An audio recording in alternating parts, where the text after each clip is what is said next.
দেখুন, পুলিশ প্রত্যেকবার এইভাবে এই মাসে প্রায় ৪ বার আমাকে রাস্তা থেকে তুলে নিয়ে এসে লালবাজারে রাখছে এবং তারপরে বেল বন্ডে সই করিয়ে ছেড়ে দিচ্ছে। এতদিন তাই হয়েছে।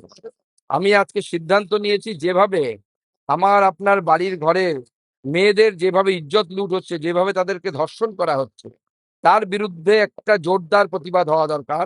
এবং আমি সিদ্ধান্ত নিয়েছি, আমি বেল বন্ডে সাইন করে ব্যক্তিগতভাবে জামিন নেব না। তার জন্য যদি আমাকে রাতভর জেলে থাকতে হয়, তাও কোনো অসুবিধা নেই, রাতভর জেলে থাকবো। এর আগে আমি বলেছি, ১০০০ বার যদি আমাকে অ্যারেস্ট হতে হয়, আমি ১০০০ বার অ্যারেস্ট হবো।